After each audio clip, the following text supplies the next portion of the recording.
Welcome to Your Thoughts, Your Reality Radio with your host, K. William Spencer. This program is geared to help you see what thoughts and or beliefs are holding you back from being your best for yourself and those around you.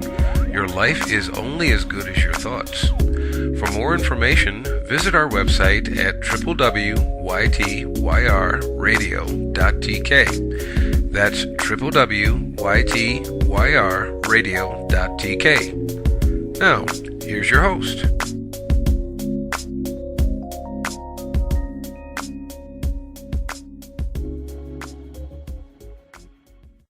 Hi, and welcome to Your Thoughts, Your Reality Radio. This is K. William Spencer, your host, as always. And today, our guest is Kathleen Frank. She is one wonderful person. As a matter of fact, every time we get on the phone just to talk during our pre-interview, and we've talked a couple of times since then, we just find it irresistible to stop. We just can't stop talking with each other. She's a lot of fun. She is the author of the book, I'm Fat and Nobody Cares. And let's tell you a little bit something about Kathleen. Kathleen Frank is a world-renowned speaker, an author, and a trainer in the area of communications. She is a wife and a mother of 3 and has 4 grandchildren. Kathleen carries a strong and real message of God's love, grace, and acceptance. I can vouch for that for sure. With over 35 years of experience in communication, she is able to effectively convey the message of God has given her. In doing so, she has seen many who have, like Kathleen, lived with abuse and was set free by her remarkable story. Kathleen is currently focusing on establishing her ministry, Restoration Life Foundation, where she desires to see women and young girls restored and healed from all of life's wounds. That is a very nice bio, but I'm going to tell you on a personal basis, she is a pleasure to talk with, and she is definitely, if some people may think, she's not an invasive person. She won't look to get on your bad side. She just looks for how she can help you, and this is a wonderful person that I'm going to introduce not only as my guest today, but as my friend. Hi, Kathleen. Hi, thank you so much. This has been fun. Fun talking with you. It definitely has been. You're going to be back again. Great. Good to know that. Oh, yeah. But we'll have about an hour or 2 conversation prior. Yeah, that's about the way we normally go. I think our pre-interview, we talked for about 2 hours or something like that. Yep, over 2 hours. But we're going to do as usual. We're going to start talking about what you're doing now. And after our break, then you start telling us about those points in your lives. I think you started when you were 10 years old from previous conversations, if you want to start there, whenever. And she's going to tell us about her realization into what she was living and how she transitioned out of that. All of this is a very, very interesting story, so I hope you'll stay with us. So, Kathleen, it seems like the last time I talked to you, you were telling me you have 3 businesses going right now or something like that?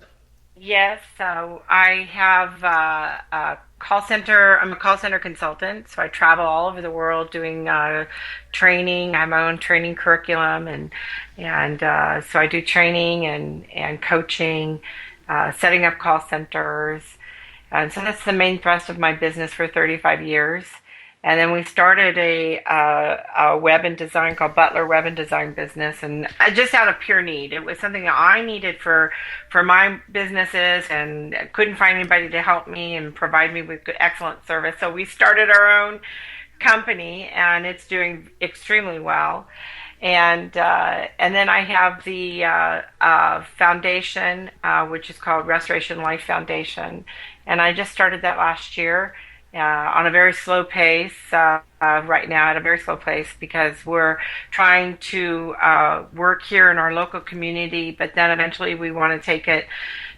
The first place we want to take it is to the Philippines, and then to India and to Africa, and wherever else there's a need. We'd like to make it a worldwide ministry to help women and girls get out of sex trafficking, get out of, help them with their their abuse. Many of them been molested and incest and raped, and so we want to be able to help them get healed and help them with their life, give them, their life back that's been stolen from them.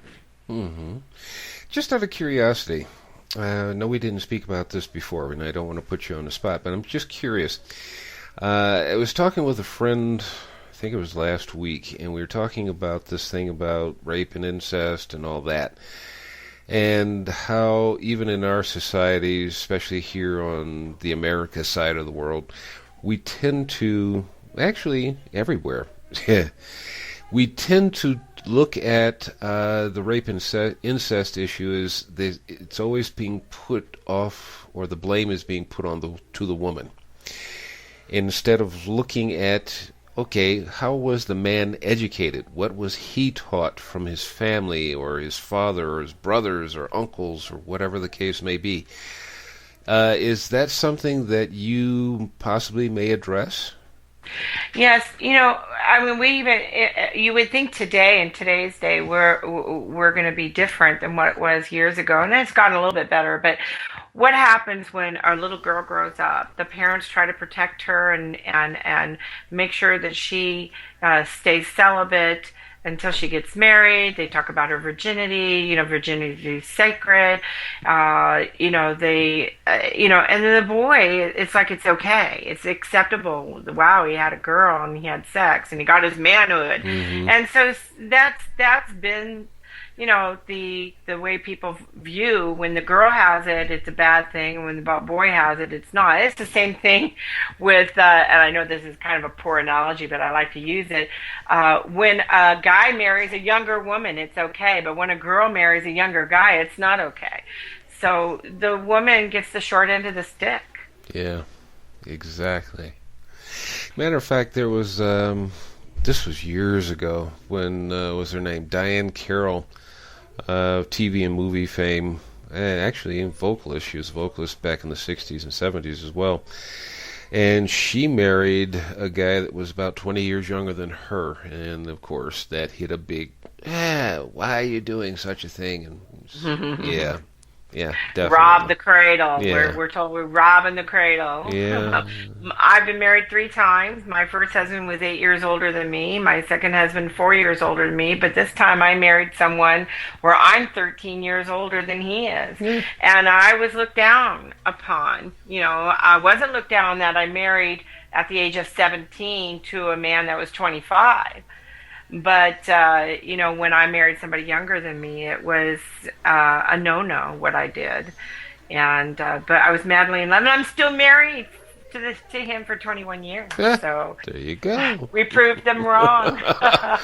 Definitely. The point basically is that you love each other, and that should weigh more than anybody else's opinion. And if somebody can't deal with it, then you need to look at yourself. Yeah, the old days I used to care too much about how people thought, but my husband's not that way, and so I'm learning from him. If they don't pay our bills, then they really have nothing to say. They have their own lives. They need to focus on their own lives. You're going to have to talk to your husband one of these days. The same thing. Something that I usually tell other people. My mother's one of those people who's like, people are going to think that you're poor if you don't have this, that, and another. And I said, did anybody pay my bills? No. Exactly. Then why should I care? That's right. I mean, there's a certain point where you care. Obviously, I love people and I care about people, so I wouldn't even be bothering putting this foundation together because I make absolutely no resources from it. But I do it because I do love people and I do care for others. But I have to get to a point where when I say I'm fat and nobody cares, people think, well, why'd you come up with that title? And of course people care. And I said, no, they really don't. They don't care to the point where they're insensitive. That's what I mean by nobody cares. They're insensitive to people of large size. Just like they're insensitive to a woman who's been raped or she's been molested, or a girl who was molested, or maybe a woman that she was molested when she was 10 like I was, but then she's 50 something years old and they're saying why should you care about that anymore? It happened when you were a child. Move on. Well, a lot of these women cannot move on. They still are that little child inside of them. And they need to be able to get the healing they need to get out of that little childhood state that they're still walking in. Hmm. So no, people don't care because they don't understand. Yeah, well, what I meant, and it's not a defensive remark here, but what I mean by why should I care about what other people think about me is when it comes down to a personal issue. Right. You know, this is my life, and this is how I choose to live it. If you don't like it, then, as I said earlier, maybe you need to take a look at your own self and go, why don't I like what that person is doing, and why do I care if that person is living as I do? Is it a thing of you are into conformity so much that you have to have everybody living your way? In other words, you can have your freedom, but I can't have mine? Right, right. Okay. And the thing is that if you're not hurting anybody else, if it's not really touching anybody else or affecting their lives, why should they care? Mm-hmm. So I could understand if it was a situation that it affects somebody else. Oh, yeah. But if it's not, then, my thing is, and I hate to sound rude in saying this, but I don't mean to sound rude, it's just none of your business. Just focus on you and just love me unconditionally. Yeah, exactly. And this is what it's all about. It's just, for people that want to change the world, we always hear these expressions, and I understand it this way, and then we're going to move on, is that if you want to change the world, you have to start with yourself. In other words, you have to understand what it is to be an individual, and you can live your life as you so choose, and as you said, as long as you're not hurting anyone. As I add to that, you're not hurting anyone physically, emotionally, or spiritually. You have every right to be that individual that you are. And if you want you want that freedom to be yourself, then you have to understand everybody else wants the same freedom. So yes, there are certain things that we have to conform to, which means, okay, there's no killing and there's no unneeded lying and all this stuff. Is definitely no cheating and robbing and all those things that are negative. That's part of living in a society. It's part of living in a culture or a community. Those are things that are acceptable, things that we conform to. But when you start telling a person that this is what you ought to believe, this is how you ought to live, and all those things, that's where you're going into a person's freedom, and you've crossed the line. Right. You should help me write my next book. It's called The Created Me. Ah. We could co-author that. Yeah, we can talk. And boy, can we talk. Yeah. Well, let's move on. This is one thing that when I got for those who didn't know, I put out an ad for speakers or guests for my show. And I got her, if you would say, a quick bio on her, on Kathleen from her publicist. And I read it, and it was just basically talking about the title of her book. I'm fat and nobody cares, and what went with that, and I went, yes, I have to talk to her. Reason being is because I've known, as you've heard my guests before, have heard that I am a holistic therapist as well, and I've had quite a few, not a lot, but quite a few people that have come in that are overweight, and I'll put it that way. And most can control their weight just through diet, and I teach people how to do that. But Kathleen is going to come in here, and she's going to tell us about the other side of weight gain and what it entails a lot more. And it's easier for her to tell it because she's experiencing it rather than me, who looks at it from the holistic, the healing side. So, if you don't mind, can you continue from there, Kathleen? Sure. A lot of people think that weight gain is due to eating too much, which it can. Some people do eat way too much, and so they need to calm down on what they eat, or they don't exercise. Some people are lazy. But with my story, that wasn't the case. I was running all these businesses. I was traveling all over the world. I'm not a lazy person. I'm one of those that can't sit still for very long. I always have to feel like I've got to be doing something in order to feel like I'm being productive. And I didn't eat too much. Actually, on the contrary, it was the opposite. I was eating not enough. I was eating maybe one meal a day. I'd get so busy throughout the day that I just wasn't hungry. I wasn't thinking about food. And by the time dinner came around 6 o'clock, I'd have my dinner, and then that was it. And but I gained so much weight. I started developing a weight problem when I was 10, when I realized I was being molested by my father. It was in my sleep. I woke up to it.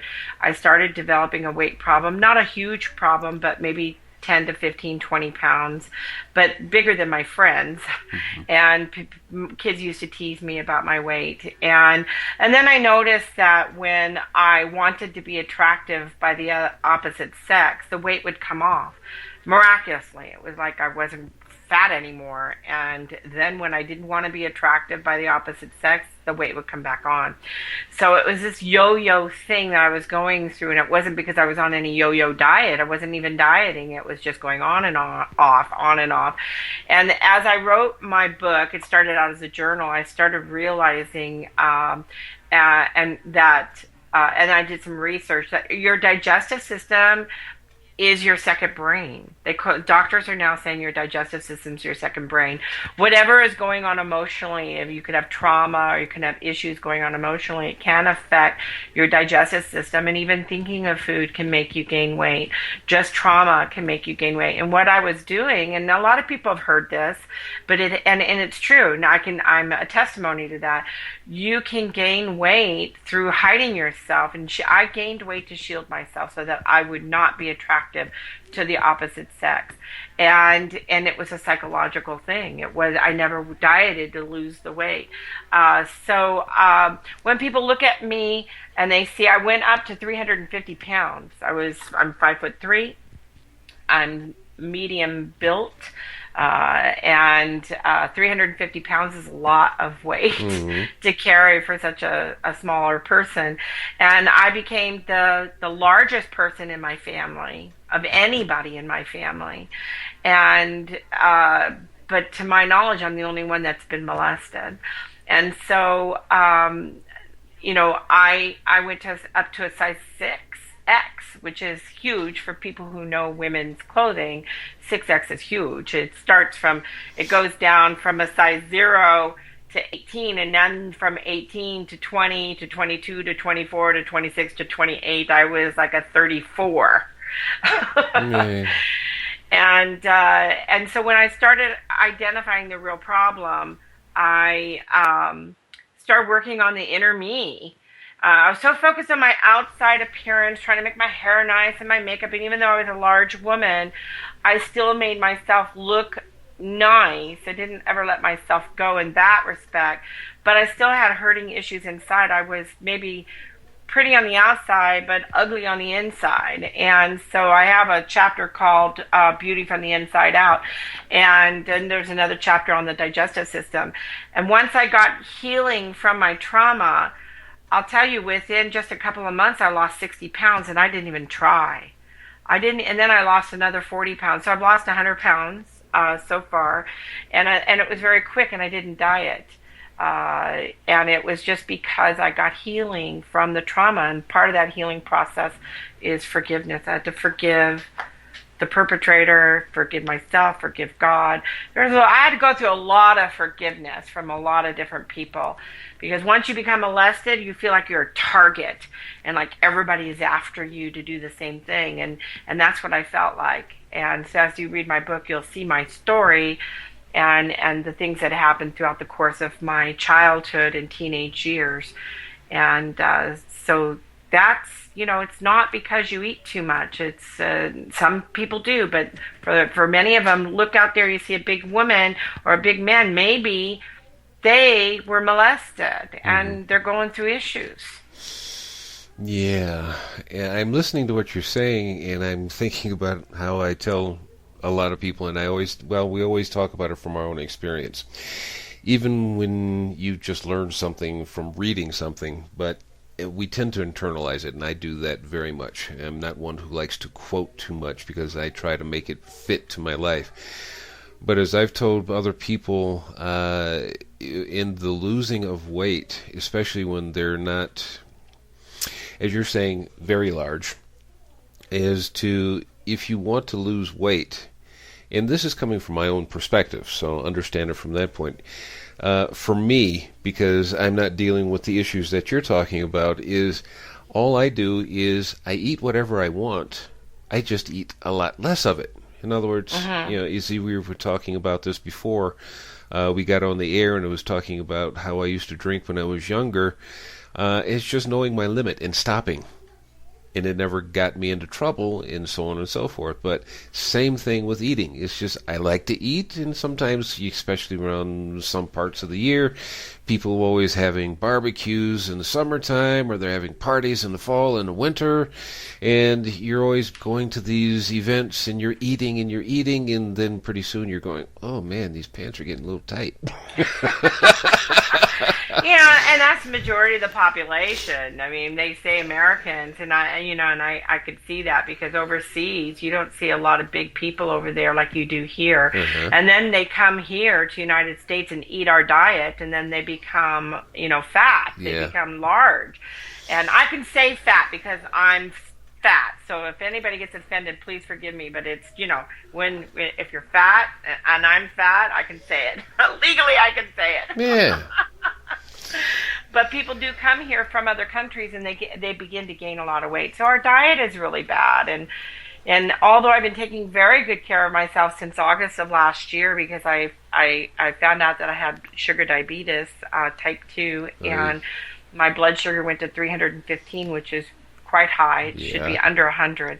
I didn't want to take medication, so I did the research and found out I just need to change my diet. And so I don't eat sugar, flour, and anything that would cause my blood sugar to spike. And so I control it 100% by diet.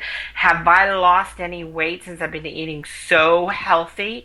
No, not 1 ounce. But I'm okay with it now. I know that eventually it'll all come off.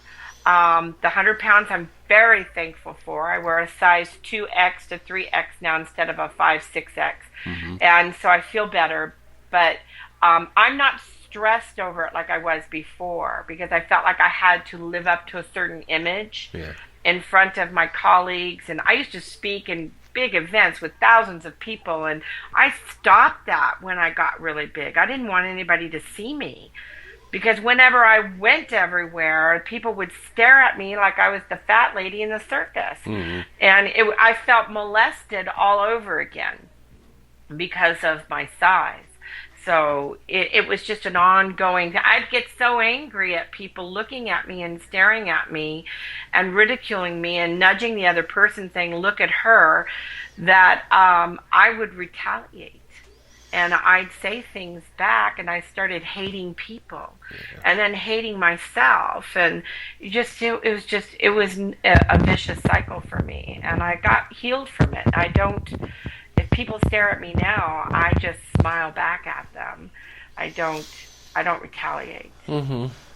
Yeah. Yeah.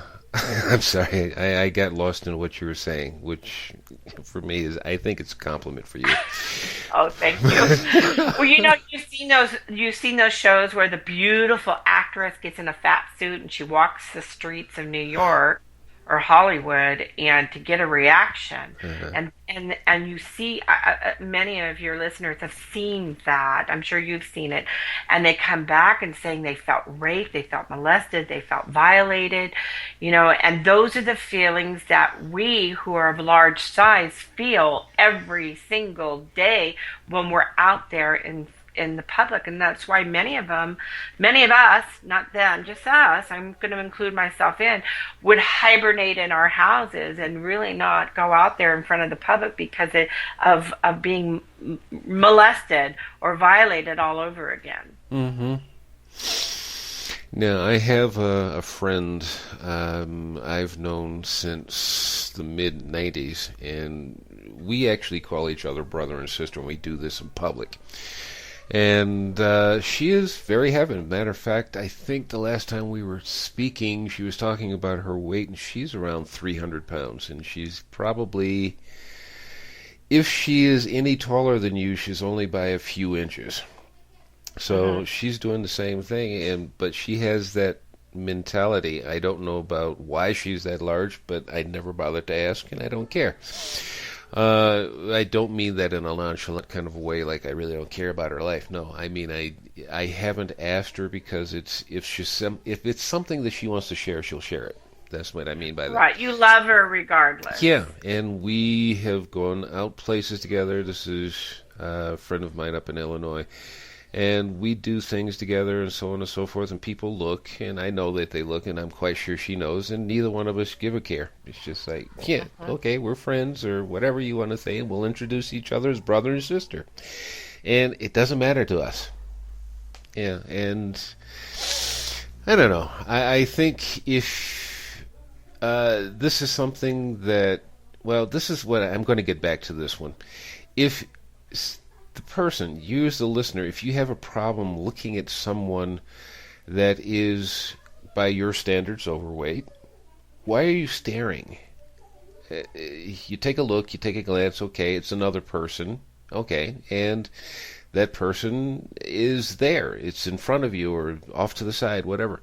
You've seen them, you identified who they are. Why do you have to sit there and stare? What is it about you that makes you uncomfortable with that person being close by? That's that's my thing. Yeah, and I want to add to that. It's like a disability. If you see someone with a disability, you try not to stare because you don't want to offend them. You don't want them to, but sometimes you do because you're not used to seeing it. And I understand, but really you try to have compassion for that person. Well, that's the same thing with someone who has a weight issue. It's a disability, and it needs to be addressed. Like when I go on airplanes, I have to wear a seatbelt extender. Well, I just hate. I'm going to admit this, guys.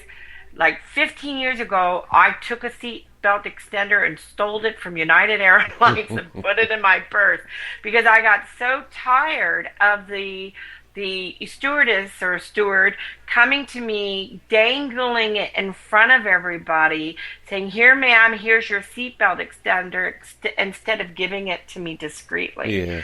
It was embarrassing. Or if I had a seatbelt extender on, they would come to me and say, "Ma'am, do you need a seatbelt extender?" And say it out loud for everybody to hear. It's like, come on, give me a break. Can we do this a little bit more discreetly? I would love to be able to have the airline industry put seats out there that people can fit in. Yeah. You know, I mean, some of the airline industries charge you for 2 seats if you're taking up part of a seat. I think that's ridiculous. It is a disability. I was going to say something else that you were talking about. Oh, the stare. You know, why are you staring? And the thing is that it's, you know, those trucks, the guys with the big trucks, and they have no fat chicks on board or no fat chicks, and it's like, it's so insulting. It's like just a constant reminder that I'm dealing with a weight issue, and this thing is just right in front of me while I'm at the light, and it says no fat chicks on board, and I don't know why people have to be that way. Why? I still don't understand. I don't have the answers to that. My own quick answer to that is conformity. Everybody wants conformity. If you're outside of the realm of their idea of conformity, you are the odd person. And, well, I think of it in many different ways. I think about it in race. I think about it in cultural differences. There are so many things that when we don't fit into what society considers to be normal for that society, you're the odd person out. And they don't feel like they're being bad by teasing you about your differences. It's funny that you say that because I'm just thinking I'm learning something new about myself right now as you're saying this. I I'm not a prejudiced person. I do not have a prejudiced bone in my body. I know. I was never raised that way.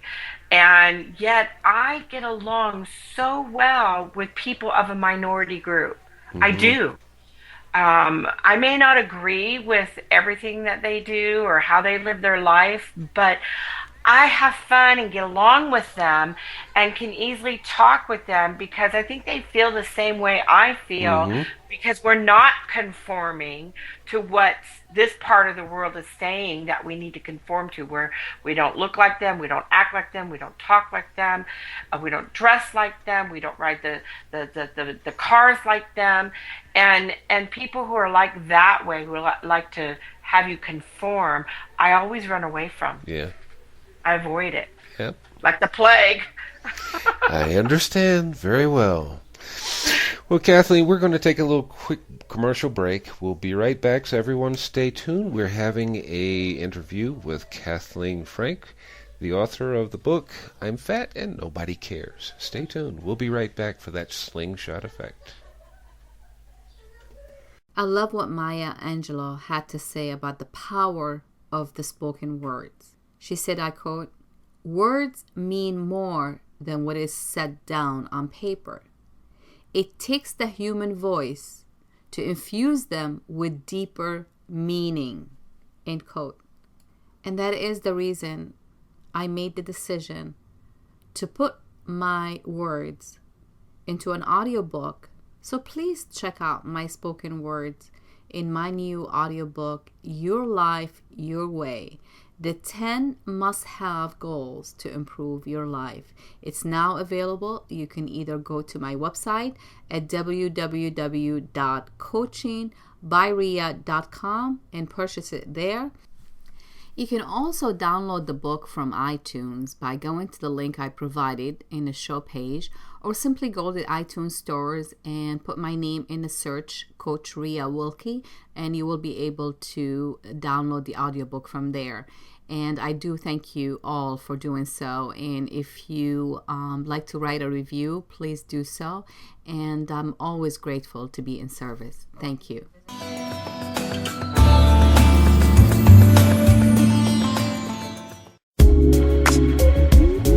Hi, this is Kate Williams Spencer of Your Thoughts, Your Reality Radio. Come and join us every Tuesday and Thursday for enlightening, humorous, and intriguing conversations with my guest, or just a monologue of thoughts that I share, all to help you look at life and your choices differently. For more information, go to YTYRradio.tk. That's YTYRradio.tk. Are you ready to put an end to thinking about how you wish it were and take action? Take this step to find out more by going to coachingbyria.com. And you can receive your free consultation session with Coach Ria. Welcome back. Our guest today is Kathleen Frank, the author of I'm Fat and Nobody Cares. So, Kathleen, we're about to do that slingshot effect that it seems like my show is always doing. So we're going to zip back in time, and you tell us wherever it is in your part of your life that you felt that a transition was needed and how you went through it. So you've got a lot of time. Go for it. Well, I probably a few years back, well, let's go back further. About 10 years ago, I started journaling my problems. I was very angry at me, angry at God, angry at the world, angry at my ex-husbands. Anybody I could be angry with, I was angry. I was angry at people staring at me, colleagues, you name it. And I wanted to know why I was so angry. And I used to be a very happy, fun-loving person. I was the life of the party. And then all of a sudden I was just this angry person. And part of it had to be because I didn't love myself very much. Because I didn't love the way I looked. I didn't love that I felt like I let myself go. So I started journaling. And through the journals, I discovered myself, if that's what you want to call it. I discovered myself, and I put the journal away because some of the stuff was very painful for me to read about myself, or read the things that happened to me, and how I felt. I was angry that my childhood was robbed from me. That was another part that I was angry about. Angry that my mother didn't protect me when I told her about it, and angry that I got married at the age of 17. And the real reason why I got married is to get out of the house and to be away from my father. And so this anger just kept building and building and building, got worse and worse and worse. So I journaled, and then one day, probably a few years back, about 3 years ago, I went through some inner healing process, just to, I had to have somebody help me through it. It's not like something I could do on my own. And so I went through some inner healing, and I started getting free from the anger. And I knew I was getting free with it because I stopped crying about the woe me. And, every time I saw a father and daughter movie, like Father of the Bride as an example, I would cry when I see a movie like this, because I didn't have that kind of relationship with my father. And then I went back and started reading my journal, and I thought, oh, I don't feel this way anymore. This journal is full of hate and bitterness and unforgiveness. I don't feel this way anymore. And then that's when I decided, I need to write a book so that I could help other people get free from their trauma, whether you were molested or raped or sex trafficked, and any kind of trauma that it was outside of your control. And I still have my old journal, but I rewrote it in a book form. And actually, as I was writing it, I was getting healed more and more. And and you'll see, as you read my book, you'll see, oh, I have this revelation about myself. And things will come out in the book, and I'm getting healed as I write it. So my hope is that when people read the book, that they will also receive the same kind of healing that I received from it. And now today I'm just kind of set free from it. I mean, I have some issues still that I need to work with, but for the most, I'm pretty set free of the trauma of my childhood. And so I'm just happy to share that with other people. Mm-hmm. So, let me see. You just went through and did an overview. Oh, I did? Yeah, you just did an overview. Oh, I'm so sorry. That's okay. But I was trying to answer the question, and then I just kind of fell into that. Yeah, that's okay. Well, this is part of what I was telling you about before, about not telling too much in a pre-interview, because your mind will tell you, I already told you all the rest of that stuff, so I'm not going to repeat it. So You're right. You know your business really well. So, let's go back to that time, because it's kind of sticking out of my mind right now. Is that time where you were talking about your first husband was in the Navy, and I know you've probably think, okay, I told you that before. No, go ahead. You're going to have to repeat it now. That time you were stationed in Great Lakes, you were there just a year after I got out of there. Right. I got married at the age of 17. My boyfriend, who was my fiance at the time, was being transferred to Chicago, North Chicago, which he became a company commander. And it's either we be apart for a year or we get married. And he asked my parents if we could get married, and after one night of talking about it, the next morning they said yes, which I was shocked, because they told me, don't even have a boyfriend until your age of 18. You can't get married till after the age of 18, and they let me get married. And I don't understand the whole reasoning why. Maybe I felt me being at home was just hard for my parents, because my mother knew what happened to me, but she didn't do anything about it. And maybe I was just constant reminder of her that her husband, did these awful things to me. And so maybe it was just easier just to get rid of me. That's what I felt. And to this day, I don't have answers for it. And so, yeah, I got married, lived in Chicago, and he got stationed in Japan. Then we moved to Japan. And, the marriage didn't last but 4 years, and then I married somebody else that I met in Japan, and that's a whole, my book writes about all that. So it's a whole nother, I don't even want to get into that in this interview because it's too long. But, one thing led after another. When you've been, and then those that are listening who've been abused sexually, you have a warped mind. I say warped. Let's say I had a warped mind of what love was. And so I didn't really know what love was. Love was conditional.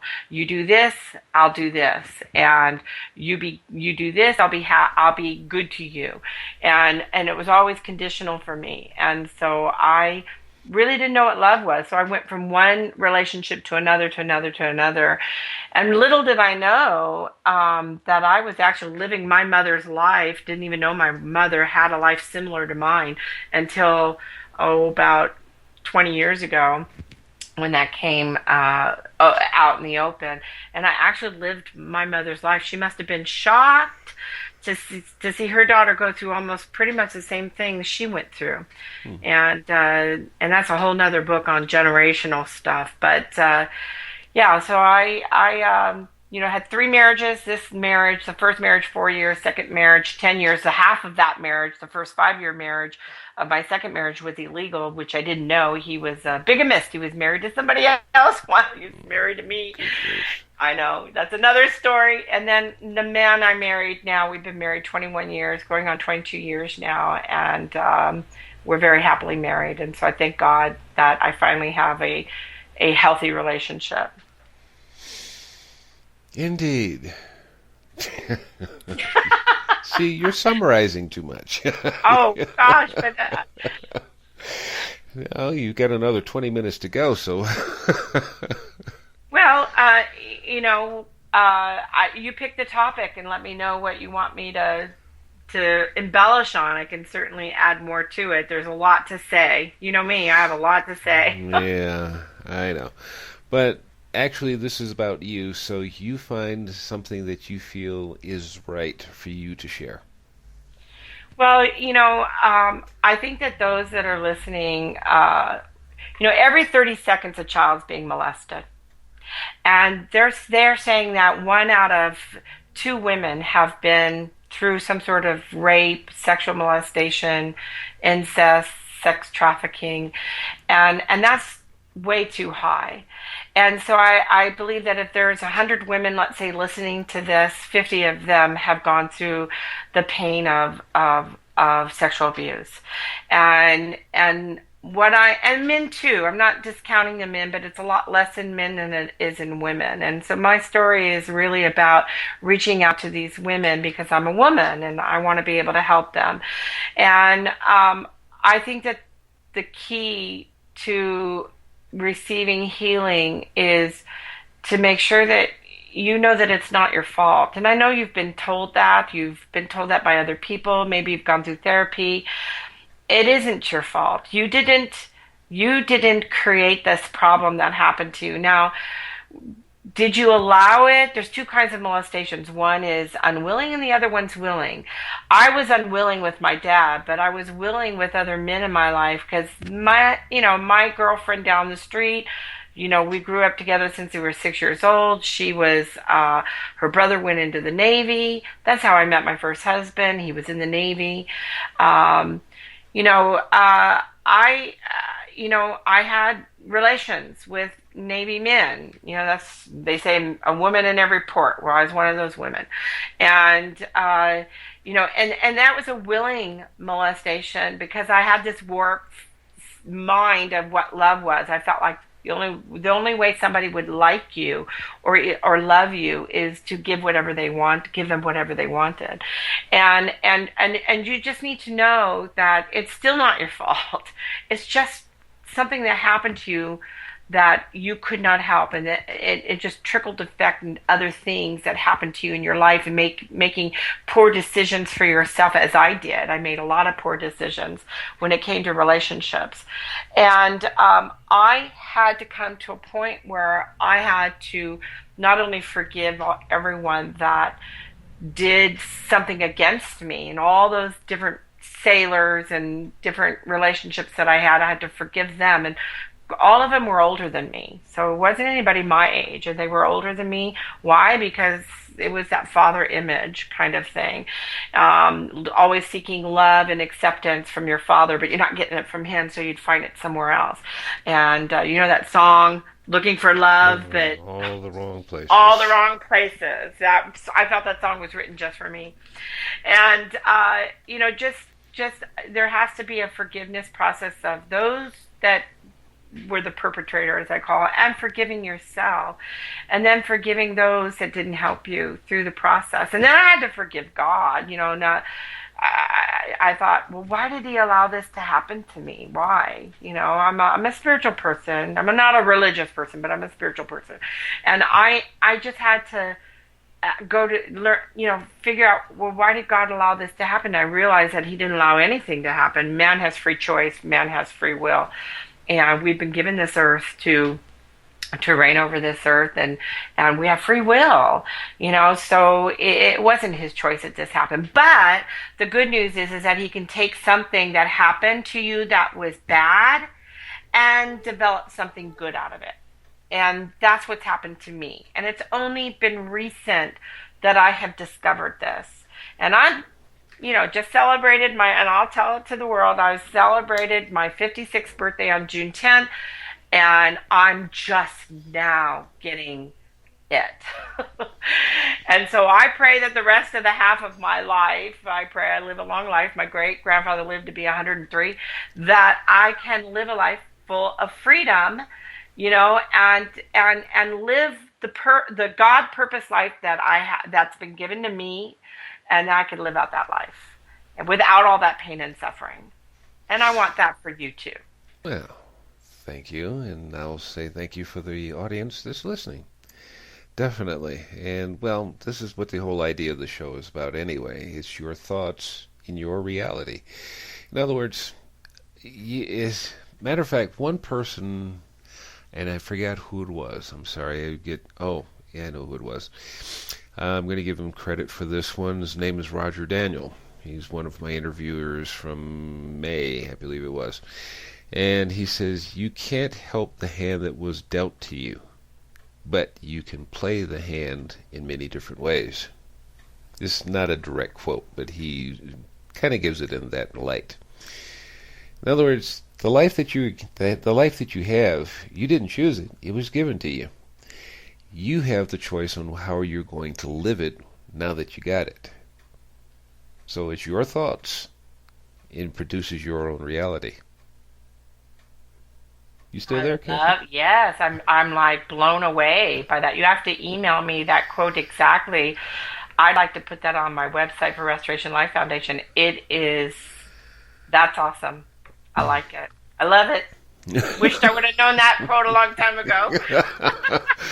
Yeah, it would have been nice, but this is part of the show. He's a guy that's, I don't remember his age, but he's late 60s, early 70s, I don't remember.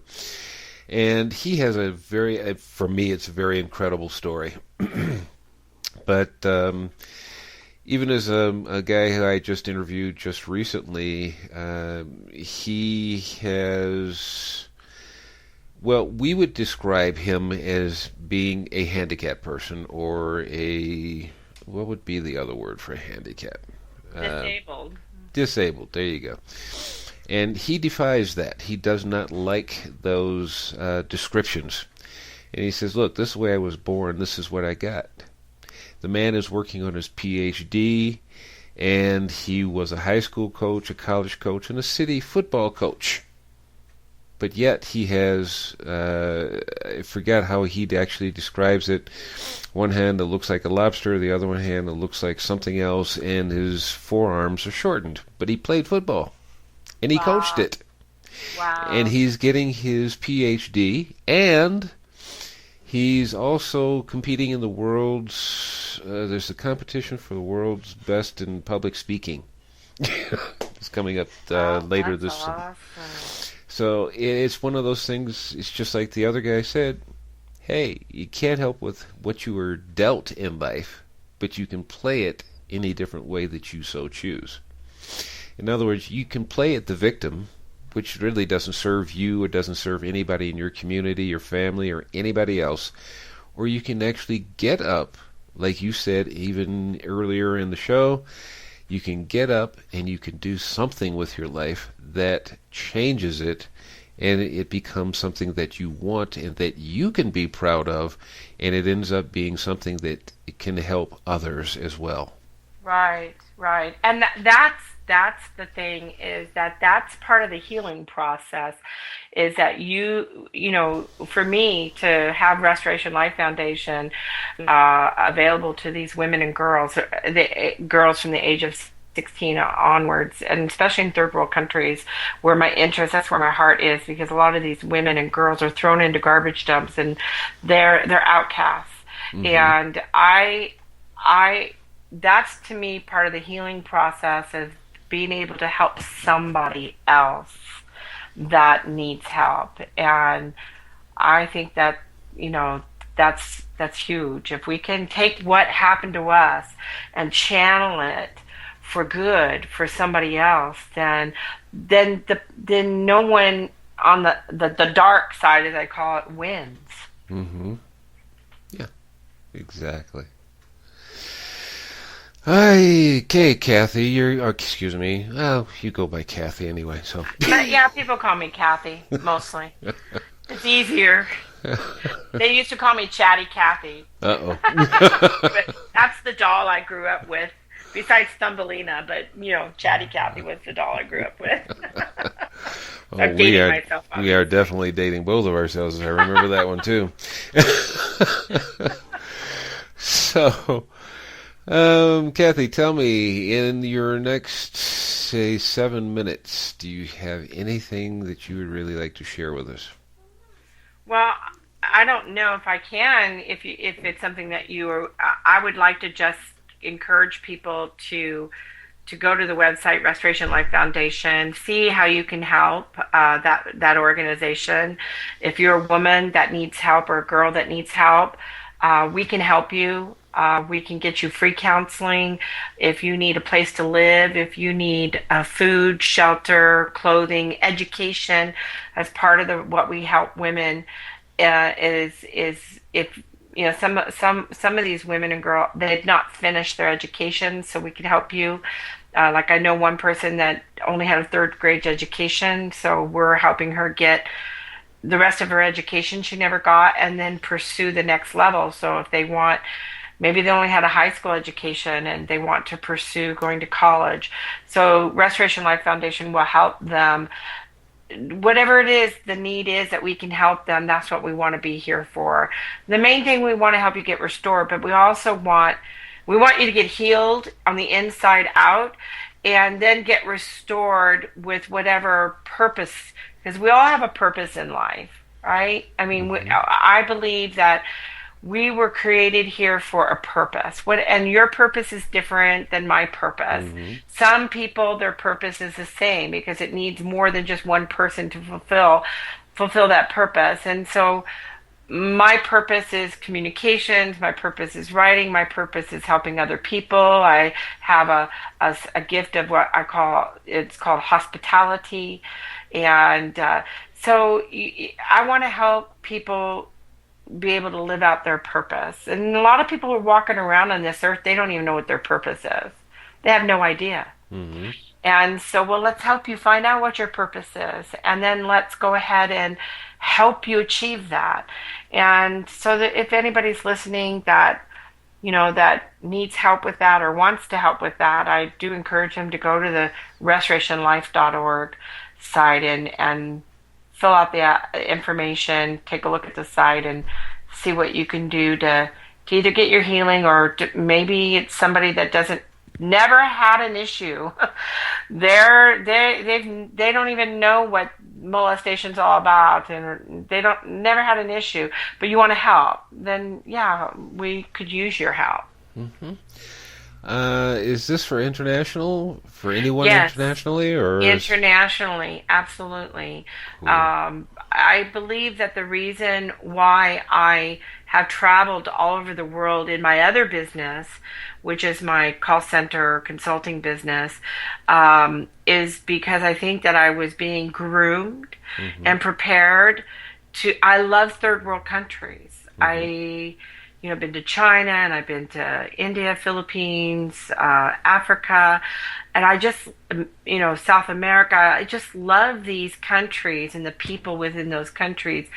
And we have a lot of resources here in the U.S., but they don't have them over there. And so my heart goes out to them because they don't have a welfare system, for example, which I'm not necessarily in agreement with the welfare system. I think it's okay for a short period of time, but after that, you got to get on your feet. I was on welfare, believe it or not, when I was, how old was I? 22, 23 years old, for 4 months only. That's it. It was just enough to help me get on my feet, and get to where I needed to go. And but I don't want I don't like to see women be stuck into a system like that. So I want to help them get out of that system so that they can be able to. I'm a successful person, and I could have allowed what happened to me to really cause me to live in a whole different life, a whole different situation. But for some reason, what happened to me, even though it did affect me and caused me to have a weight problem, caused me to have insecurity problems, and things of that nature, I was always a fighter. I was one of those that never quit, never gave up, and not everybody has that personality. Actually, I got stronger in that as I grew older, just to fight off all this other stuff that happened to me. But I owned my first business when I was 19. And someone who went through as much trauma as I went through may not be someone that could have been successful. And they have the talent, they have they have it within them. They just don't. They need somebody to help bring them out. Yeah. And so that's what I want to do, is to help bring that out of them. Cool. Since we're running out of time here, where can we find your book? You can find it on Amazon, Barnes & Nobles. You can find it on my website. Just Google "I'm Fat, Nobody Cares" by Kathleen Frank, and there's lots of other bookstores that have it out there. But Amazon and Barnes & Noble are the two major ones where you can get it at, and it's in Kindle, or it's in paperback, or you can go on our website and order one from us, and I'll give you an autographed copy. All righty. What's the website address? It's KathleenFrankAuthor.com or RestorationLifeFoundation.org. Either website, they'll link to each other. Sounds good. Kathleen, thank you for being here, and we're definitely going to have you back. We're even going to do some video shorts with me. Okay. So great. We'll be talking with you soon, and I'm going to get some information from you about your Restoration Life. I'm going to put that up actually on my webpage. Going to advertise that for you. I like that idea. Thank you. Okay. Thank you for having me. I really enjoyed this, and I enjoyed building this friendship with you. You're just somebody that I could talk to for hours. Well, likewise. Like I said, when I saw that the promo about you, I had to talk to you. So I'm glad I did. Anyway, thanks everyone for being here with us. I hope you enjoyed today's show with Kathy. You will hear from her again in the not too distant future. Don't know when just yet, but we'll work on it. So thank you, be well, and we'll catch you around next time.